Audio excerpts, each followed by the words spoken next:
All right, we're back with another episode of the Way Out Here podcast, and we have a very special guest, Gatlin Dean.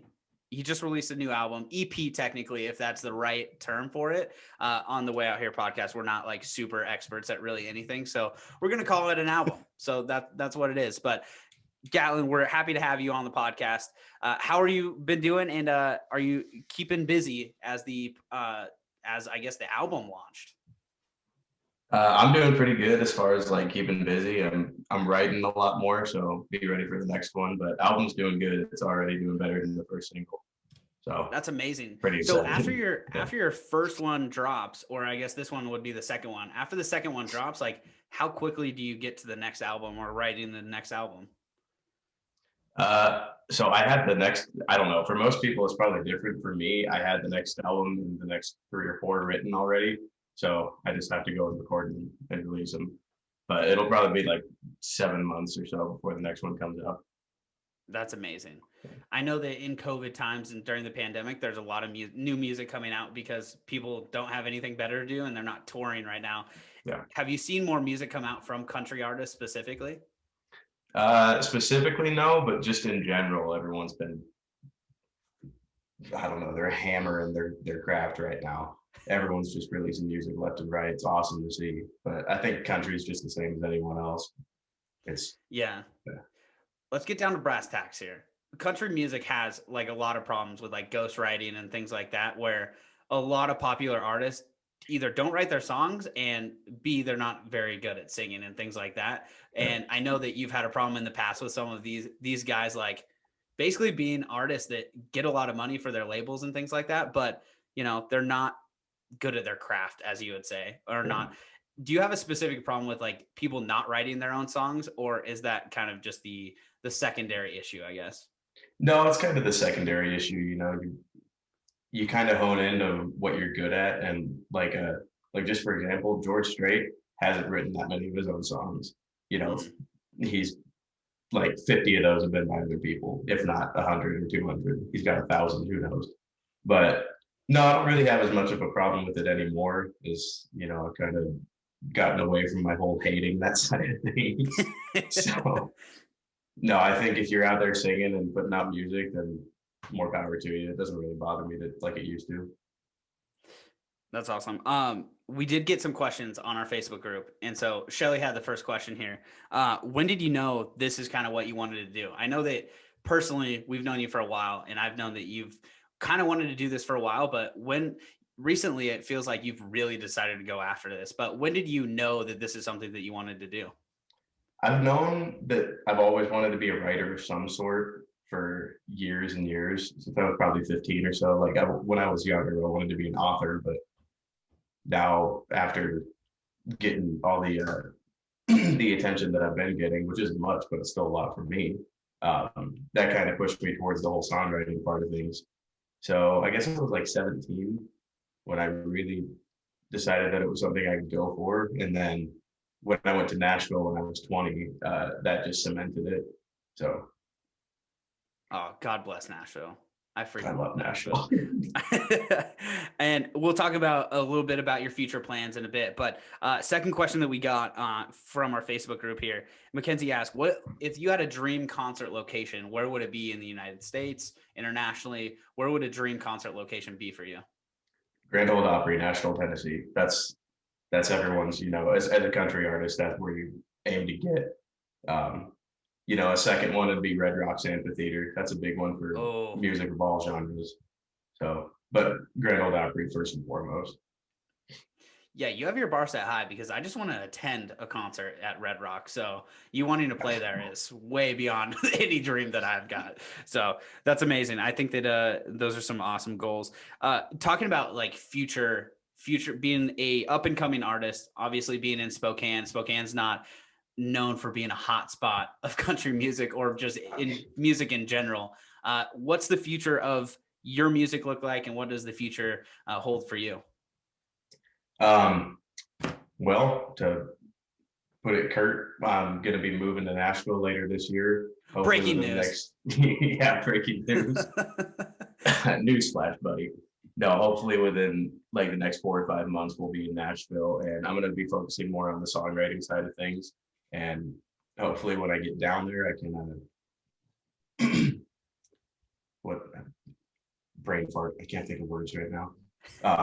I can go demo some of my stuff at like bigger labels and stuff down there, and hopefully someone will latch on to something. And I'll be doing some shows and stuff too. I'm gonna, before I move, to call down to some bars on Broadway and see if I can start playing. That's amazing. That'd be incredible to see you in Nashville playing at bars and Broadway and stuff would be awesome. I think that Spokane has a lot of opportunity, but maybe not for the music. I mean, we have one country bar in like a 50-mile radius. So yeah, and it's the shittiest country bar this side of the Mississippi. So. There ain't no lie in that statement. No, not at all. Not at all. We won't name names, but we all know. North. Matt, yeah. Matt, Tay, you got any questions for Gatlin? I had one, but Shelly already asked it, so I don't. Yeah, I got some. What who would you want to play with? Like, if you had the opportunity to like perform at a concert with other artists, like who would you want to be playing with or be around? It's a good question, actually. I haven't really thought about that, but like, I don't know. I listen to a lot of like underground country artists that are kind of like they're bringing back the whole outlaw thing. So I don't know if I had to choose. Jason Isbell would be one of my top ones, just because he's a big songwriting inspiration for me. But if I wanted to go out and like have a show and play a concert and have a good time, I'd want to play with Co Wetzel. Oh man, yeah, all right. Yeah, that'd be awesome. Yeah, that'd be a party in itself right there. That'd be cool. Awesome, man. Awesome. That's awesome. I also wanted to ask you, so if you had a feature on your album, what would your dream feature be on a song of yours? And then on the flip side, if you could feature for anybody, who would you want to feature for? Also a good question that I haven't thought about before. Damn. I don't know. You know, George Strait would be awesome to have a feature with. Just either way, but you know, he's kind of the king, so he'd take the spotlight. So I'd probably be featured on one of his if that ever happened. I don't know. This might be kind of controversial, but I'd really like to have Morgan Wallen on a song. Whoa! Canceled immediately. No, that would be amazing. Cut the pod. Morgan Wallen. I mean, there is no bigger superstar right now than Morgan Wallen. I know that he's had his like off the stage trouble, if you will, but I think there's no bigger star than Morgan Wallen right now. I mean, he released like a 21 track album, and it was like 32. It was 32 songs. 32 songs, and I believe there was like 20 of them that were in the top 50 and for like 6 weeks straight. Yeah, which is unheard of. Even with everything that's happened with him in the past few weeks, there's still 3 of his songs that are top 10, or at least like when I checked a few days ago, they were still top 10. So, wow, that just goes to show you how much talent he has. Like, I don't think that there's many things that would bring that dude down. And he's still young. I mean, he's 24 years old, so it's not everybody thinks that he's like some mature guy, but the dude's 24 and he's still crushing it. He's 27. Oh, he's 27? Yeah, he's still young. 27 is young. Whatever. Yeah. Sorry. 27 and doing that is still pretty crazy. So, and Morgan Wallen's been around for a while too, which is cool. Yeah, he was on The Voice like a long time ago. Yep. Which is crazy. Did he not get picked? I know he didn't win it, but I feel like he didn't even make it that far. No, he was a finalist, or maybe he wasn't a finalist. I know that like you can go look up videos and there's at least 4 rounds that he got through. I don't know how many are on The Voice, but it's crazy that a superstar like that couldn't even win like a TV show. Just like and they're probably kicking themselves now. Like, right. We had our chances to let it go. Well, is this right? Did Scotty McCreery win American Idol, or was he runner up? He won, I believe. I can't remember either. I remember that being a huge deal though, just because he was from this BFE town in North Carolina, and it has like 4 people and all of them work at the same Starbucks. So so he was the first country winner on American Idol since Carrie Underwood in 2005. Wow. That's awesome. Yeah, he won season 10 of American Idol. That's pretty impressive. I actually just saw his audition today on Instagram, and it was so like raw, but he was so good, and he was only freaking 16 years old, and it blew my mind. One guy that comes to mind, is there anybody for you that you would liken your music to or your style of songwriting to? No, I kind of jump around, because I don't know, I've written a bunch of different songs from so many different styles. Like I couldn't pick just one. Lately I've been more like I said earlier, Jason Isbell and Co. Wetzel, and they're who I've been writing a lot more like lately, or getting inspiration from lately. So I've been leaning into the more like red dirt rock side of things lately, which has been cool. But no, I couldn't pick just one. It'd be hard. One guy that comes to mind for me when hearing your music is actually Josh Turner, which is why I brought up Scotty McCreery, because Scotty McCreery sounds almost identical to Josh Turner, which is crazy. So that's a guy that really comes to mind. Okay, one question that we ask every guest, and we've done it forever, is the bears versus gorillas. And so if a bear and a gorilla got in a fight here, which side are you on? Shit.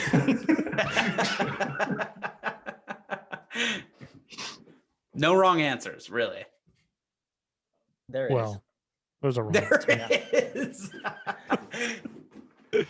I've seen Tarzan, and Kerchak used to scare the shit out of me when I was a kid. So I'm going with gorillas. Nice. Yeah. My man. Whatever, dude. Whatever. As Taylor says, bears have swords for fingers. They do, man. I'll turn you up. Has no one seen The Revenant? You guys are crazy. Gorillas have sledgehammers for fists, so yeah. Well, and they have big ass teeth too. So they don't. Yeah. They're not meat eaters though. They're monkeys. They'll fling poo at you. You're going down either way. That's true. It's hard to fight someone with shit in your eyes, but whatever. It's not too bad. Fair enough. It's not too bad. Been there. All right, we got one whack thing, and we always like to do it with our guests. So, Gatlin, you're first with our one whack thing of the week. Okay, so this is a little old. It was actually Super Bowl, but just bringing back Florida, man. There was a guy who got arrested for domestic violence and battery in Gainesville, Florida, because he punched his girlfriend in the face because she changed the channel during Super Bowl 55. Oh, damn. Oh, no. Man, I almost want to say I'm surprised, but it's Florida, man. It's not surprising. Fair enough. So, because he was in Florida, I assume he was a Tampa Bay fan. And I'm just curious. So he spent the Super Bowl celebration in jail? No, they got like halfway through and she changed the channel. She was done with it or whatever. And he was not having it. I will say, wild move to change the channel during the Super Bowl. During the Super Bowl? That's pretty crazy. Not that you should ever hit women. No, I'm not saying he was right. I'm just saying I understand. I'm almost not saying he's not wrong. Disclaimer, I'm just kidding. To be fair, I would expect if a guy turned off the Super Bowl, I would expect the woman to beat the shit out of the dude. Yeah, if I turn the channel on The Bachelorette, you can piss off, okay? You hit me, I expect that. Understandable. Yeah. Or The Bachelor, or whatever they watch. I mean, the same expectation should be had for everybody. That's just absolutely. That's just what do you call it? Remote etiquette, I would say. You just gotta ask the simple question. It's like an unwritten rule, I would say. Yeah. It's an unwritten 100%. Rule of TV watching. Hey man, equal rights, equal fights, baby. Better nuck if you buck, baby. Oh my gosh, this is turning into like a unpromo for Gatlindean here. This is gonna be cut immediately. All right, Matt, your one whack thing. Yeah, so mine comes from the terrible state of California. A trucker caught a glimpse of some body parts floating down the river next to the highway. So he ended up calling 911, and the highway patrol ended up going to this river, and they found some body parts, but they were just mannequin parts. They weren't actual body parts. Oh, jeez. I know. What- I was really hoping to keep reading and say they found. What a bold assumption to be like, there's a dead body chopped up in the river. Also, I mean, how did they like- catch the body parts in the river? Like, how slow is this river going?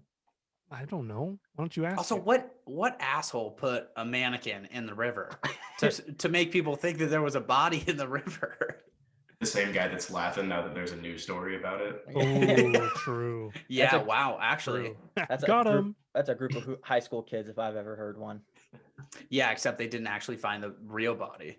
So they put 2 bodies down there. One was a mannequin. It was a diversion. Oh my Yeah. god, that's so smart. I gotta write this down. Yeah, they put the actual body in probably 10 minutes before the mannequin. So just do the math Smart. there. Yeah, split the difference, Yeah. literally.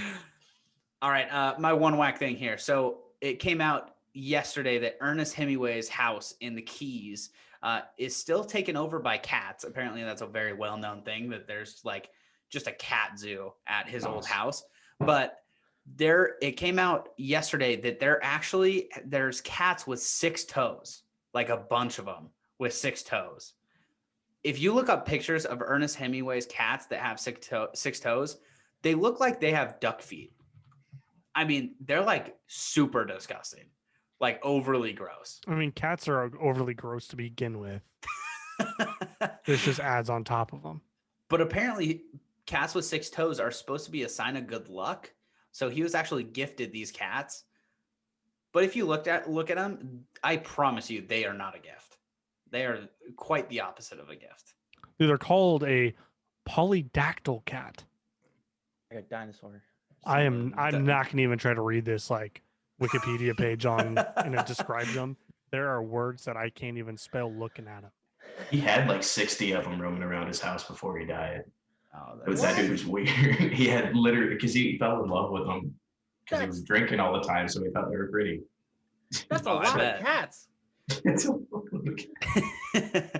Okay, so that house, Ernest Hemingway's house in the Keys, is actually a museum now, which is kind of cool. Yeah. But they have the cats with 6 toes running around, which is Oh I bet that house God. just Dude, he had reeks. 40 to 50 Awesome. of those cats with 6 toes. oh, gross. Oh God. Oh, thank you. Too many. Somebody get him a dog, please. He's dead. Somebody should have given him a dog. There you go. He's Nobody dead. had he was trying to fill this like animal void and he just kept collecting cats. If he had one dog, it'd be over. He'd be like, okay, this Dude, is he it. died in Ketchum, Idaho. Ketchum is Sun Valley, right? No idea. Is that where ketchup comes from? Close. Or is that like across the border? It's right next to. Oh, it the- is. Yeah, you're right. It is like Sun Valley, Idaho or whatever. Yeah, Sun Valley is home of the ultra wealthy. Like it's like a ski town. The resort, the Sun Valley Resort there. We actually went with the Hansen family. We went and toured the Sun Valley Resort, and on the walls they have pictures that are signed by all the famous people that have been there, and it's like crazy, like old people, but super famous people, like old presidents and just different actors and actresses, and so yeah, not surprised that he actually spent his last days there. Except he lived in the Keys for a long time. I don't know why he would not stay in the Keys. He went up there to hunt, and then, well, if no one knows the story of Ernest Hemingway, he was big into 2 things, and it was alcohol and firearms, and he liked to mix the 2 of those. Smart. So- I heard that's a great combination. Hell yeah, brother. Well, if you want to have both those at an excessive amount, Idaho is the place you need to be at. So he True. was right at home. Idaho's like the only place it's legal. Actually, it's pretty much like expected. Yeah, true. If you're not doing it, you probably get a fine.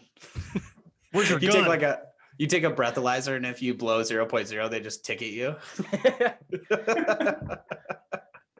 Like, didn't pass the test. You're not liquored up, you're not safe to drive.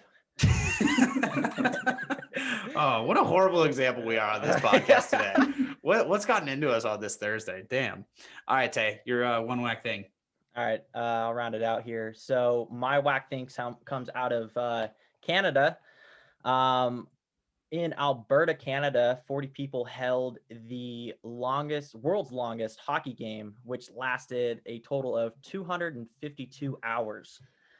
The game was to raise money for I'm so sorry, don't even know where it's at. It was basically a fundraiser for cancer, but they raised a total of like $1.4 million. What? Mm-hmm. That's so much money. Oh, a ton. Well, also 252 hours, and the goal score at the end of it was 2,649 goals to 2,528. So it was a very high scoring game. Just a blowout though. Yeah, absolutely. The other team down by 100 goals. Like, get a taste. Absolutely murdered it. But that is so long. 252 hours is outrageous. I wonder how long the increments are of people playing. Like, do they play for like 3-4 hours? There's 40 people. Yeah, I feel like that'd be. Wait, there was only 40 people, right? Is that what you said? Yeah, a group of 40. What? Only 40 people on a team? That's, you got to take a 2-week vacation. It's a long time. You got to take 2 weeks off of work, and then all you're doing is grinding out on the ice there. Well, it's trying to get scouted. It's a good thing we're in a panorama right now, because they have nothing but time up in Canada to play some hockey. So, does anybody know what the state of Canada is like right now?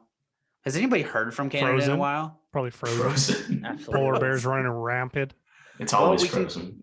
We can say the same for Texas right now. So True. Texas is just straight up frozen. The whole thing. So this is super off topic, but I typed in longest because I was gonna like find a little bit more info on Taylor's one whack thing. The first, I think it was like the third thing that came up. Do you guys want to know the longest poop? Yes. 26 feet. The entire length of their colon. How? Are they okay? I mean, that sounds... He had a super fiber-rich diet. It was in 1995. Who recorded this is what I want to know. Didn't she do it at like a bowling alley or something too? She? Yeah. Girls don't poop, so that's impossible. No, girls do poop apparently, and they poop the longest poops of all time. I was just talking about this with a buddy of mine, and I think she did it at a bowling alley on one of the lanes. And just you're right. Shot it down like a sling of rope. Good Lord. It was at a high school bowling alley. Did she at least get a strike? What the fuck? Oh, which offered a length of floor suitable for the process and measuring the results. Oh, jeez. What you said it was 1985? 1995. 95. Yeah. That seems too recent. That's like a little too close for comfort. It feels like that needed to happen like the 50s to make that even or in 2020. Like that'd be a 2020 thing. How do you figure out, like, do you just figure out that you have long poops and you're like, I'm gonna go for it? I don't know. She had a vision quest that came to her in a dream. Yeah, good Lord. That's a raven. This is the first poop she's ever had in her life. She's never pooped her entire life. She was just brewing this one for a world record. I'm doing something fierce for you guys. Don't worry. Dreams don't How work often do you think Taco Bell was part of that diet? Oh, when did Taco Bell came out solid, so it definitely was not part of that diet. You tell you that.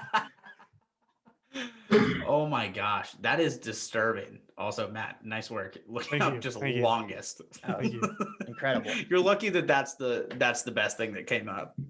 Well, there was another one, but it kind of went back to the Dick Smith thing. So just kidding. Oh gosh. All right. Any more questions for old Gatlindean here?